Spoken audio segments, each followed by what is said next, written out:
This is a part of a four-part webinar series that we're hosting. The first one took place last month in mid-July on the introduction to climate finance. Second one happening today is on Canada's fair share.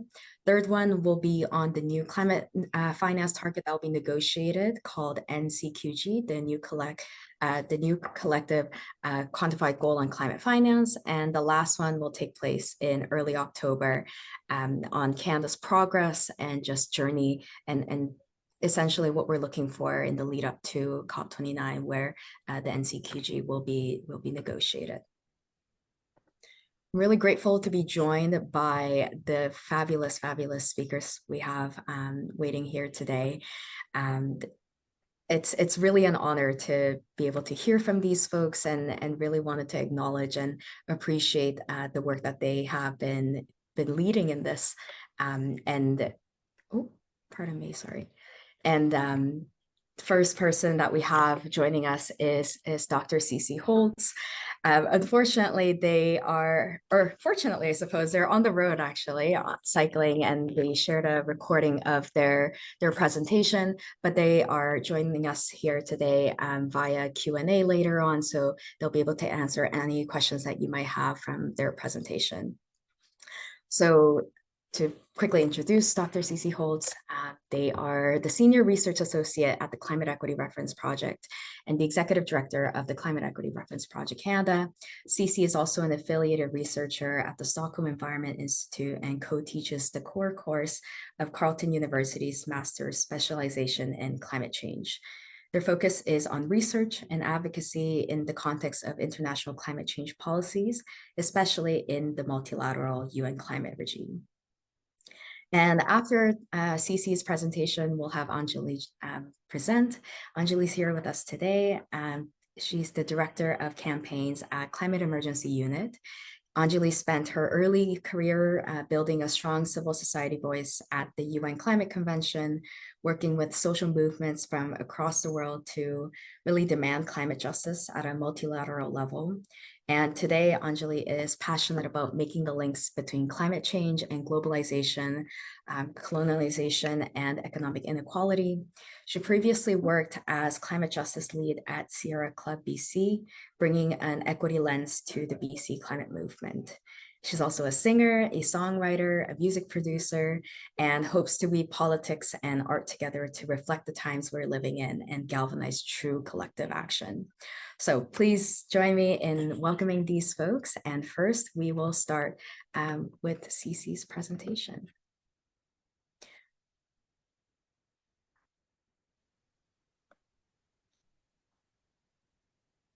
Hello, I'm going to talk a little bit about fair shares of climate action and climate finance, because climate finance is the topic of this series.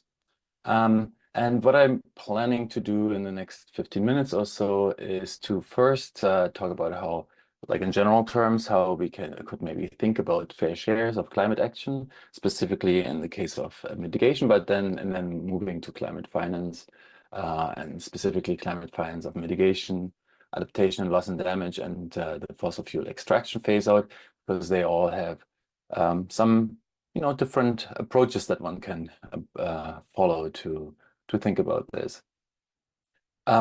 Generally, with my organization, the Climate Equity Reference Project, when we've been doing this for quite a while, like, I don't know, 15 years or so, and usually when we work with civil society organizations and climate movements, climate justice movements on this question of fair shares, we engage with our partners in a discursive process where we try to work with them, guide them, whatever, through understanding, through the ethical implications and the practical implications of different ways of thinking about fair shares and about how to, like the ethics of climate action, and then trying to tease out their specific ethical positions with regards to these questions. And one thing that consistently,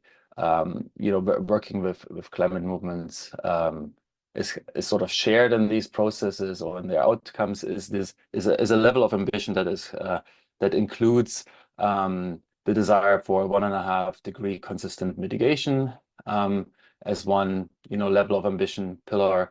Then the desire to ensure dignified lives for all during this transition. For example, that could mean that the cost of the burden of the transition are not offloaded onto the shoulders of the poor, and the notion of increasing climate resilience in an increasingly in a changing and increasingly unpredictable climate. Maybe because we work in the international sphere mostly, what tends to come up as the basis for thinking about fairly sharing climate effort is the UN Climate Convention's principle of common but differentiated responsibilities and respective capabilities, or in common sense terms, you could think about this as the responsibility to clean up a mess in proportion to how much you contribute to causing it, and also so that would be differentiated responsibilities, and then like acting in accordance to how much capacity you have to act. So like in many countries,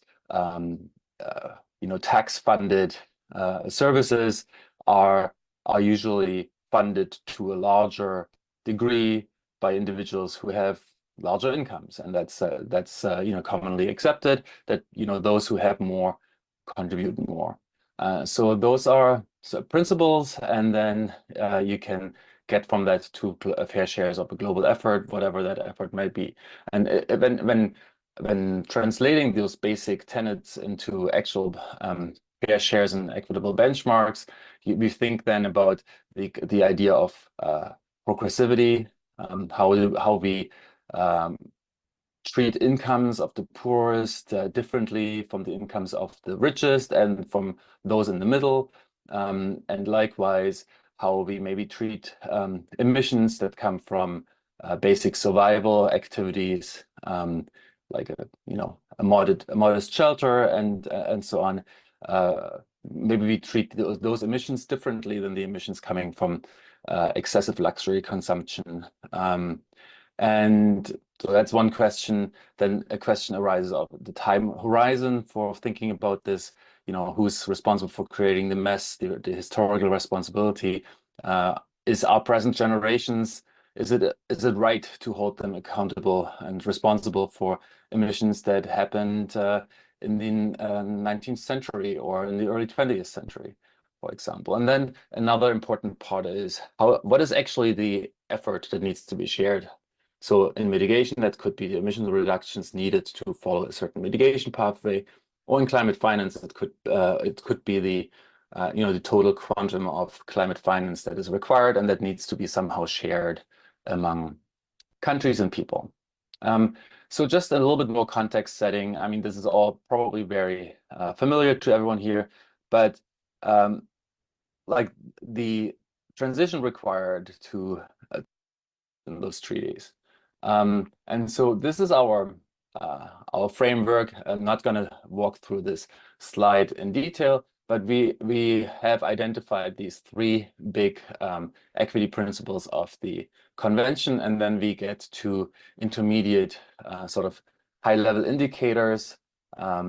That is like, the transition has to be adequate in terms of level of ambition, has to take development need and adaptation need into account, and has to be differentiated based on historical responsibility and capacity or capability to help to address the problem. And so then we use in our modeling certain indicators. Not going to go into detail here. Maybe we can have time and question and answer if I actually have self-service when this webinar is happening. Yeah, and so then we can calculate a fair share of the total effort. In this, I just want to show how this works, or how this can work in practice.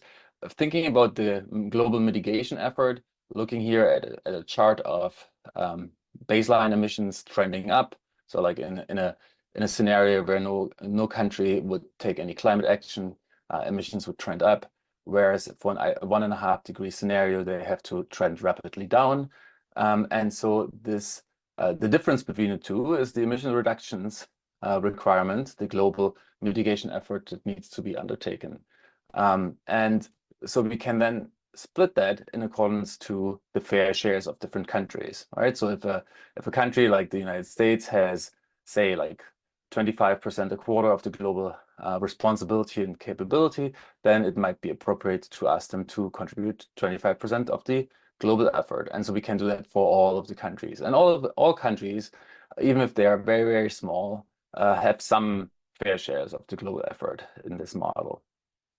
And so I have to speed up a little bit, but we like thinking about, I mentioned one thing to think about is the historical time horizon.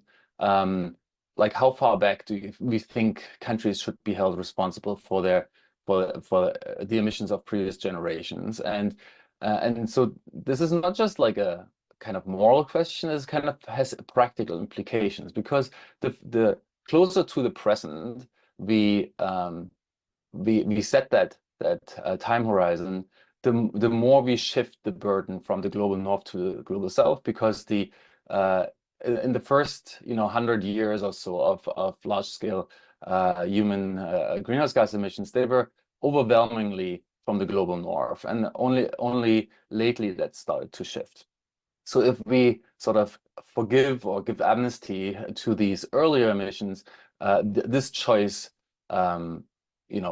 disproportionately benefits countries in the global north, and thus shifts burden to the global south. So those are the implications, and we have to think about whether we are okay with that. And also, like, we just ignore an increasing amount of global emissions. For example, if we set the time horizon at 1950, we ignore about a third of global emissions and only capture where the remaining 2/3 come from. So that's an important question to consider. And similarly, I already mentioned it a little bit, thinking about capability, we can think about, I'm not actually going to talk about this slide, but about this one.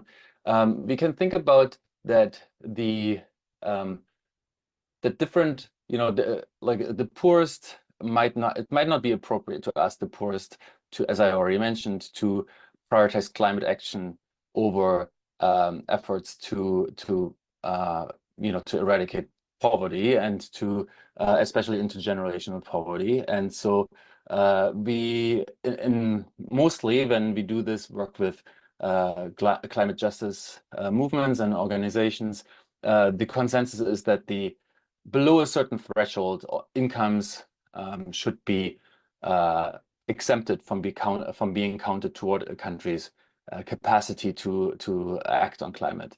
And so we have, like, here's like the global income distribution, and we can see that the poorest 50% of the world only receive 8% of the incomes, and we can see here in the pie chart how that is distributed, right? So most of them, like roughly half of the poorest 50%, still live in India and China, because those are very populous countries, and even though there are rich people living in them, many of the people living there are still poor. Whereas and the other half roughly lives in the rest of the world, so mostly other developing countries, whereas the slices for US, Canada, EU, and so on are so small that you can't really see them. And then the middle 40% are distributed differently. And then if you just look at the richest 10% of the world, who receive 52% of the global incomes, they are mostly living in the developed countries, about 3/4 of them. So that means that most of the capacity, just by virtue of where the rich people live, will be in developed countries still. But there are also, as you can see here, there's a noticeable slice for China, for example, for the richest 10%, and so that will also mean that there is some capacity to act on climate change in that country, and that should be taken into account.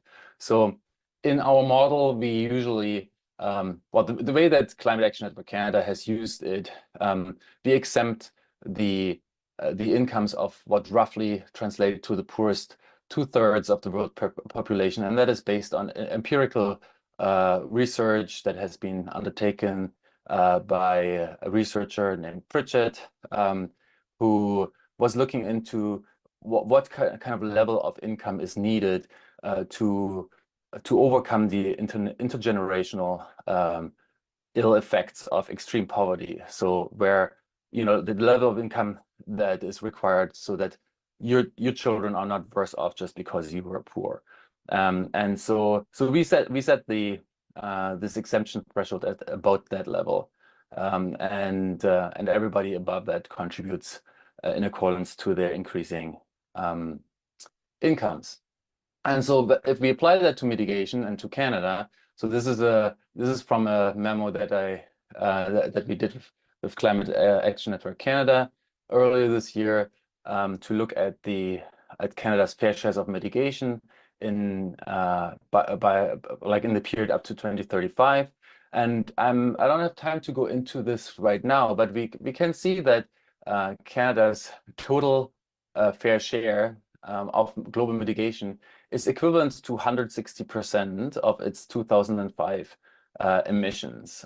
And so that is not really possible to do within Canada itself, because it is much like reducing much more than all of the emissions, right? So the idea here is that while we do as much as we can at home, and the members of Climate Action Network figured that 80% reductions by 2035 is about as much as we can do in this country in the next 11 years, and then the remaining 80% have to be done outside of the country, and so this is how the mitigation fair share kind of breaks down of a global 1.5-degree consistent mitigation pathway.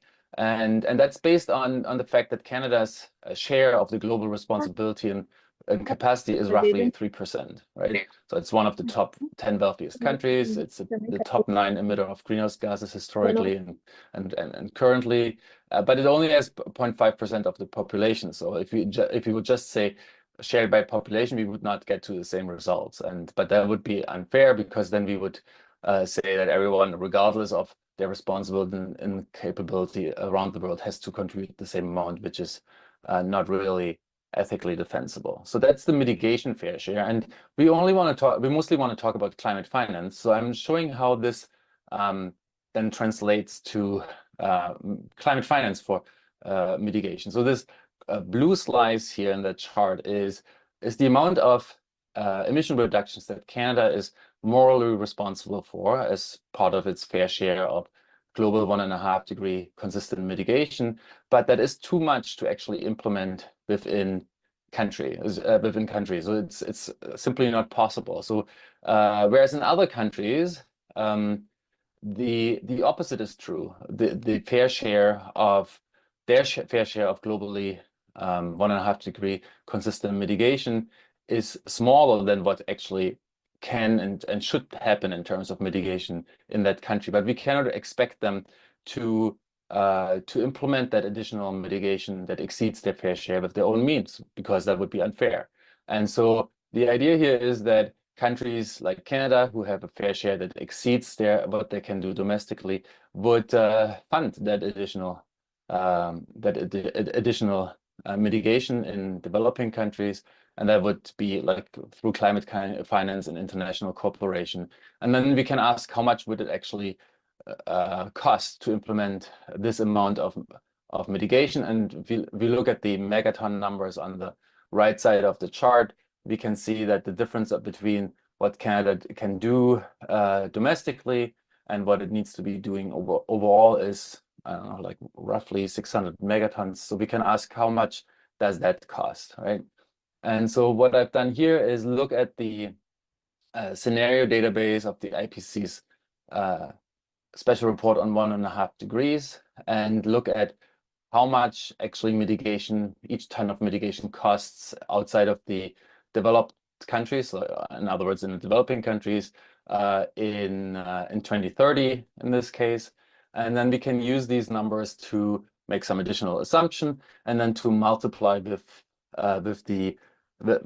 essentially that blue wedge that I showed in the previous chart. And so we come to the conclusion based on that in order to fund this additional mitigation that Canada is morally responsible to undertake or to enable in other countries, that would be roughly 25 billion Canadian dollars in 2025, right? So it's quite a large number, but that is just like if you just follow, you know, the science and the implications of thinking about an ethically grounded way about fairness and fairly sharing, then that's just the number you get, and then you can think about what to do with that number.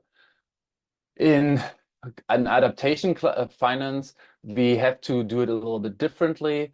So I mentioned a little bit earlier that Canada's share of global responsibility and capability or capacity is roughly 3%. If we look at Canada's shares only of the developed countries' responsibility and capability, that increased to roughly 4%, right? So we could say, okay, like mostly the reason why we need adaptation now is mostly because of the excessive, you know, past emissions of rich countries who, you know, and those past emissions are largely responsible for the build up of carbon dioxide and other greenhouse gas concentrations in the atmosphere, and thus of global warming. And then we can just, you know, try and find in the literature figures of what the developing countries' mitigation or adaptation finance need is. And I'm using the United Nations Environment Programme's adaptation gap report, and so they estimate, depending on whether you think about adaptation costs or adaptation needs, in 2025, 290 or 522 billion Canadian dollars per year, the actual need in developing countries. And then we can multiply that with the roughly 4% to get to Canada's fair share of providing that amount of number, right? So that's based on the assumption that the adaptation costs in developing countries are covered only by developed countries, and so that developing countries themselves don't contribute to their own adaptation finance needs. But if we change that assumption, then, you know, Canada's 4% share would shrink to a 3% share, but wouldn't substantially change the numbers. And we can do something similar for loss and damage. The numbers to assess or the numbers for estimating loss and damage finance needs are a little bit harder to come by. There are large ranges and lots of uncertainties. But I've reviewed a bunch of the relevant literature, and so those are sort of the numbers that we you know, like used here. And again, in 2025, the first column, the global need for adaptation finance, or sorry, for loss and damage finance, about $150 billion US. And then if we, you know, like calculate Canada's fair share, either when only the developed countries pay, would be about 8 billion, and if all countries paid, would shrink to 6. But again, not a huge difference. Yeah, and so if we put it all together, what I just said is mitigation finance in 2025, based on the fair share, would have to be 25 billion.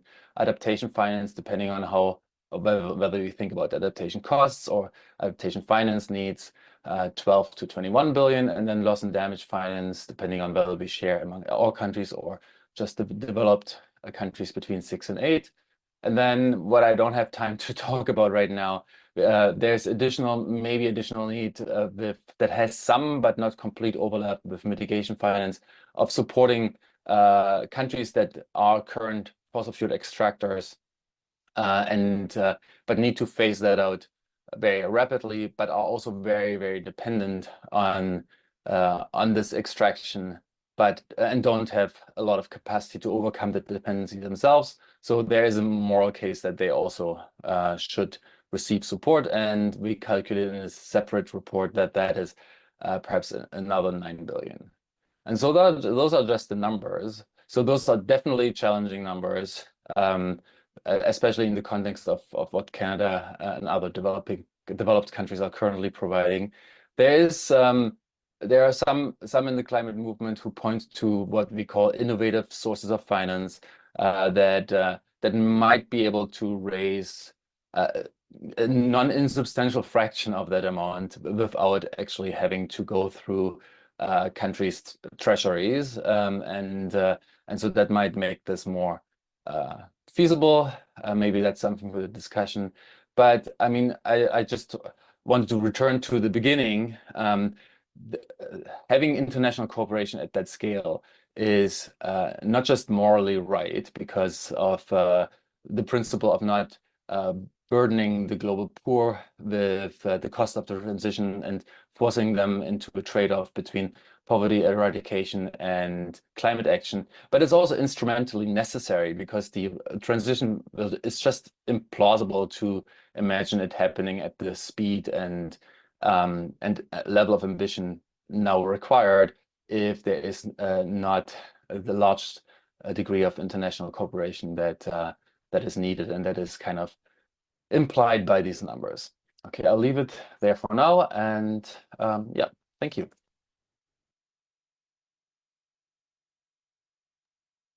Thank you, Ceecee, for that informative and really insightful report and calculations that you've conducted around Canada's fair share of climate finance. For those who joined us halfway through, Ceecee is available on the call right now, I suppose in a few minutes to answer any questions that you might have in the Q&A session. But before that, we're going to hear from our second speaker, Anjali, who is online. And Anjali, let me just pull up your slide here. Hello, everybody. It's so good to be with you. Just gonna thank you so much, Soomin, for getting the slides up. I will try to keep it short for you today, but I'm going to echo a lot of what Ceecee talked about and just sort of expand upon the actual, hard numbers that they provided and just talk a little bit about the battle of fair shares historically at the UN and really kind of like the big picture of what the struggle for fair shares actually means for us as Canadian movements. So, okay, first slide, please. Soomin, I'm getting, maybe this is just my computer, but I'm just getting like the top 3/4 of the screen. Is anybody else getting that? Oh yeah, perfect. So just this is like a little, not a disclaimer, but just a note. We're talking about international fair shares and transfers between countries, but I also really wanted to reinforce that fair shares is an international and it's a national concept. Fairness between the nations is critical for the climate crisis, but as Ceecee actually talked about in their presentation, it's also about fairness within each population. And so it's not our fair share unless it necessarily includes Canada's own just transition here at home. And it's not fair shares if there's no justice for Indigenous peoples, because that's what the whole thing comes down to, because Indigenous peoples globally and here on Turtle Island are on the front lines of the climate crisis. So the whole thing is to, at its core, to avoid terrible ongoing injustice for Indigenous peoples all over the world, including here. And as Ceecee talked about with, the higher incomes in each country paying more of the burden, ideally, fair shares is ultimately about carbon elites and those who have historically and in an ongoing way used up way more atmospheric space than they should have. All right, next slide, please. Why is paying our fair share important? Oh, wait, one back. Yeah, perfect. So fundamentally, climate change knows no borders, and we know that, and that's really why we talk about fair shares to begin with, because even if Canada were to go through an energy transition, even if we were to hit carbon neutral by or carbon zero by tomorrow, that wouldn't shield us from the worst impacts of runaway climate change. The climate crisis is a tragedy of the commons. It is our shared fate. It is something that will affect all of us to the extent that we all take action. And so within that, there's so much injustice in terms of who is hit first and foremost and hardest by the climate crisis. But fundamentally, it is a shared burden. And that's why we need to divide that burden fairly. Also, as Ceecee also talked about, we have a development crisis, and we live in a deeply unequal world where histories of colonial exploitation, land and labor theft, and things like structural adjustment, the imposition of global capitalism on global South economies have kept the world in this sort of very binary state of developed and developing. And there are lots of gray areas and there's a lot of nuance to that, but it's important that we don't step away from that fundamental contradiction at the core of the climate crisis, that the global South is locked in debts, in cycles of debt, which we'll talk about a little bit later in the presentation as well. Without fairness, without an acknowledgement of what our fair share is, there can be no trust or faith, multilateral good faith, that each country will contribute to the global burden. And so without that sort of show of leadership and show of good faith, we risk having a complete collapse of the multilateral system on climate, with the burden falling disproportionately on the poor, as we know.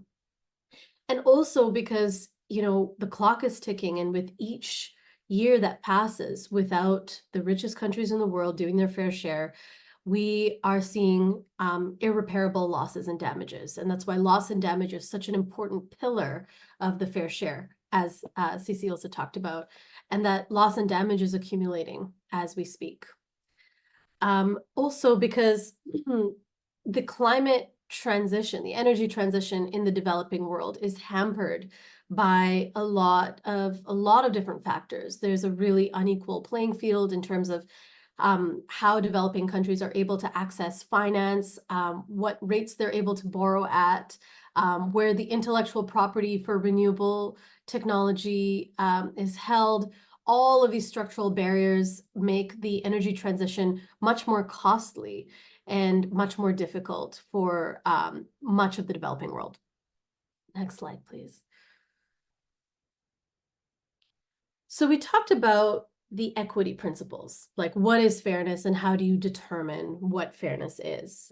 And I have to go back to talking about the climate convention, the UN climate convention, because that's really, that's the mechanism by which we are allocating our fair shares and determining our climate action. And so the UN Framework Convention on Climate Change, the UNFCCC, is the most universal multilateral treaty in the world, actually. It's 198 signatories.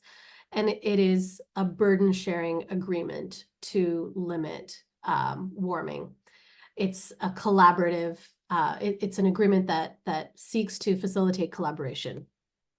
And because it's a burden-sharing agreement, there are some principles of fairness and equity embedded within that convention, which Canada is a signatory to. And it's sort of this constant struggle to remain true to and to maintain respect for these equity principles. So some of these principles are, I have the right to develop, polluter pays, historical responsibility, and those we don't really have time to go into today. But the one that I really want to uplift is the principle called common but differentiated responsibilities.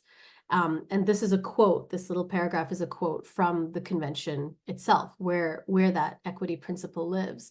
And what CBDR is saying is that every country in the world must participate, must contribute to the burden, to sharing the burden, but that fair share will be determined by their different levels of responsibility for the crisis and their different levels of capability, as well as the socioeconomic conditions. And so why it's so important to remember that CBDR lives within the convention and that we are a signatory to the convention is that these equity principles have long been under threat. You know, I've watched this in the over a decade that I've tracked the UN convention. We've watched the concept of CBDR come under attack over and over again, usually by the US, but followed by the developed world, because ultimately power does not want to give itself up. The developed world does not want to pay even a fraction of this massive amount that would actually be its fair share. And so there's this sort of ongoing drama at a multilateral level where you see developing countries really trying to reinforce these equity principles, and you see developed countries trying to water them down. And we've seen that drama play out over many years. And it's really up to us as civil society to be the watchdog and to be the defender of the equity principles. Next slide, please. So when it comes to climate finance, and I have to say, fair shares is not just climate finance. The whole concept of fair shares covers things like technology transfer from north to south, capacity building, restructuring of debt, and restructuring of financial infrastructure, and climate finance. But because the focus of COP29 is going to be climate finance, we're focusing on that here. And so the state of play, this webinar series is awesome because it's really giving us such a good deep dive into climate finance. So Canada is part of this $100 billion US goal. And this goal was set in 2009, so many years ago. There was a lot of controversy actually around the setting of the goal because it was kind of this arbitrary figure that was thrown out. It's just a nice round figure that actually bears very little correlation to the actual need for climate finance.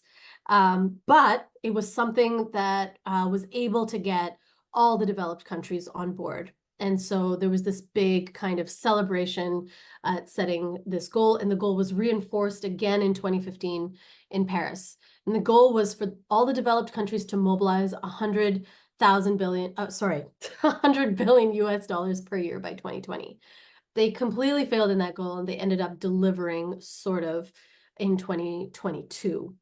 And the goal itself was very problematic because it really relied a lot on private finance. It relied a lot on multilateral development banks, and there's a lot of issues with banks who were also responsible. These multilateral development banks were responsible for so much of the unequal and unjust financial restructuring of global South economies. And now they're going to be the same bodies who are delivering climate finance, which is problematic and polarizing in many ways.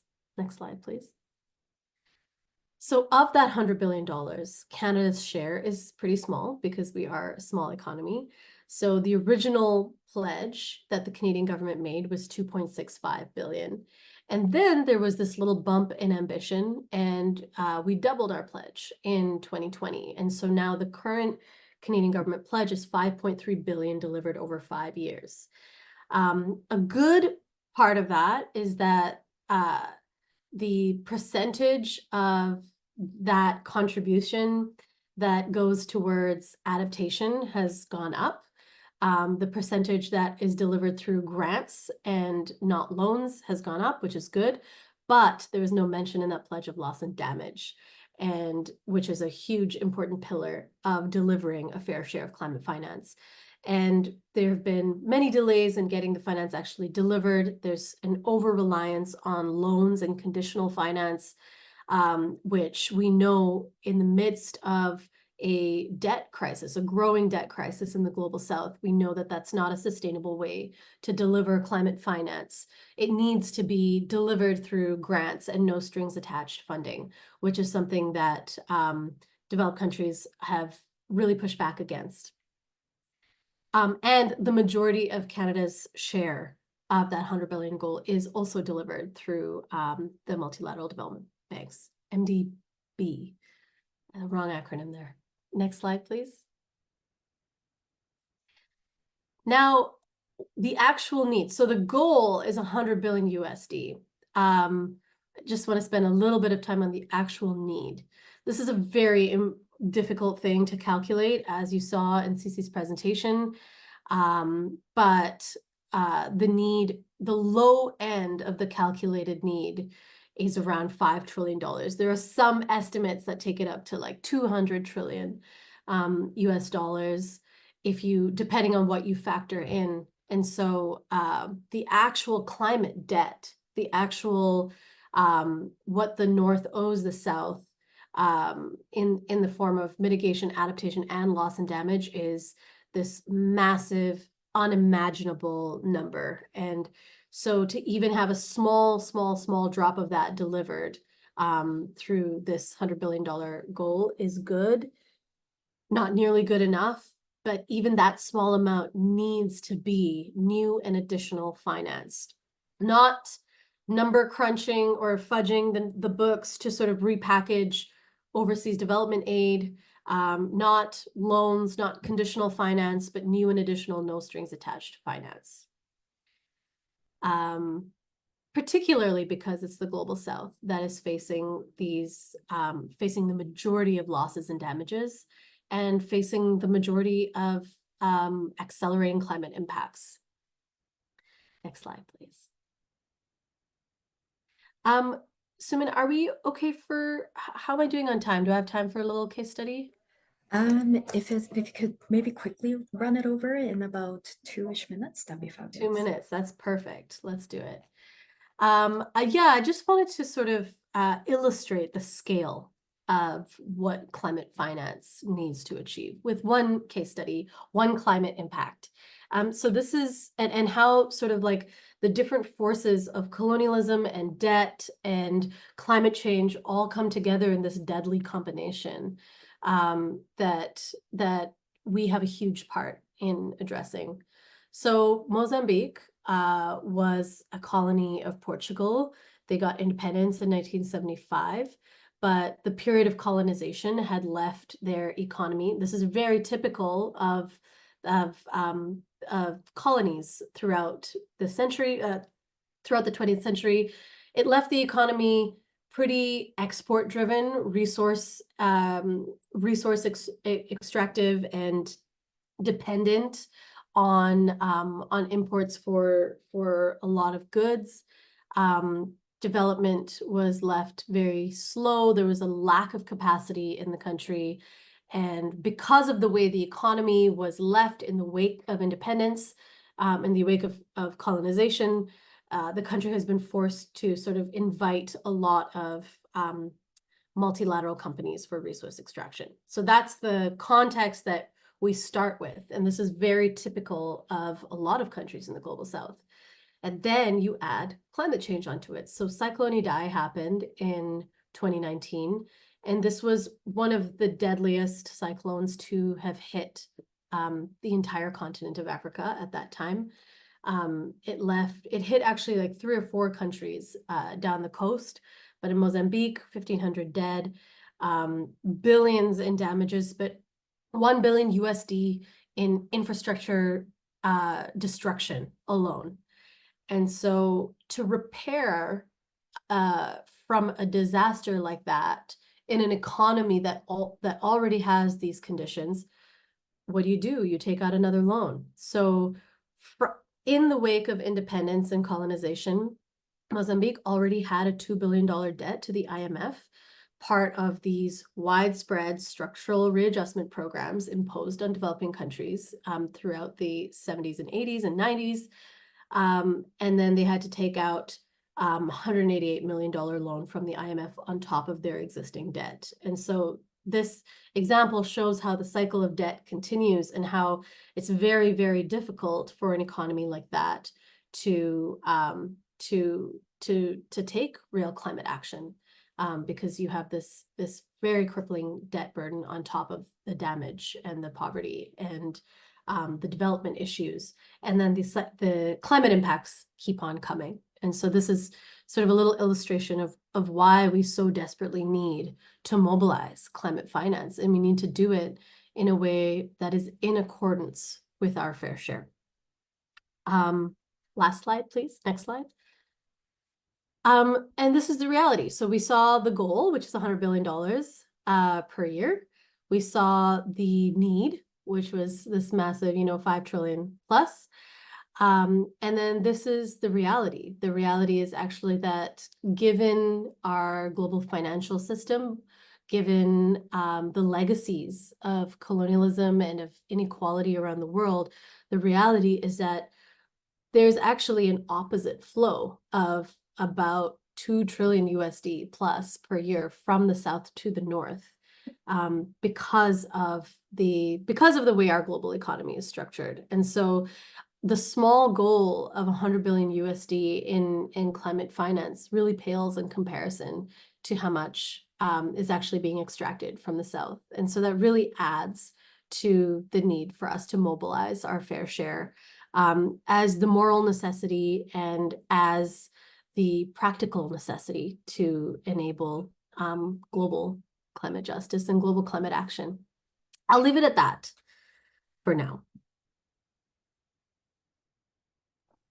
Wow, thank you so much, Anjali, for sharing all that wisdom and insight, and thank you so much for framing it the way that you did, and in really justice and reparations, and really highlighting why climate finance is so critical, and why fair share is so critical in this broader conversation of climate finance, and in the lead up to the new climate finance target that will be negotiated at COP.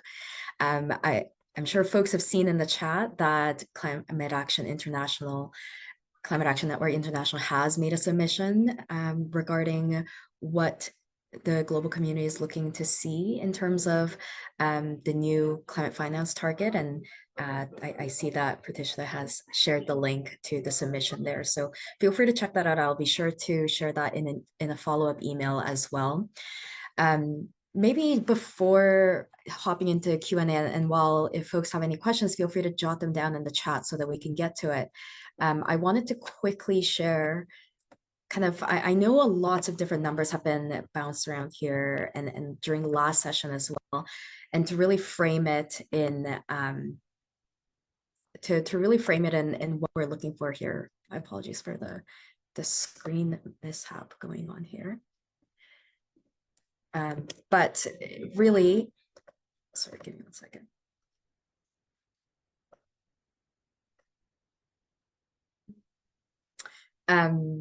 In Canada, we've seen from various reports that pardon me for going back into this, but last webinar session, I'm sure many folks have seen this graph. This is a report done by the Climate Policy Institute around climate finance. And this is a comparison of how much is dedicated to climate finance compared to financing that is dedicated to other portfolios.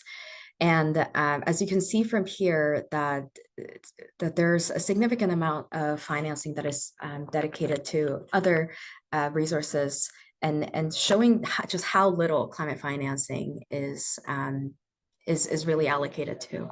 So to think about, well, this sounds like a huge number. How do we find the amount of financing that is needed? I think this graph really puts into perspective that the financing does exist. It's about decision of how that's allocated that I really wanted to highlight for folks.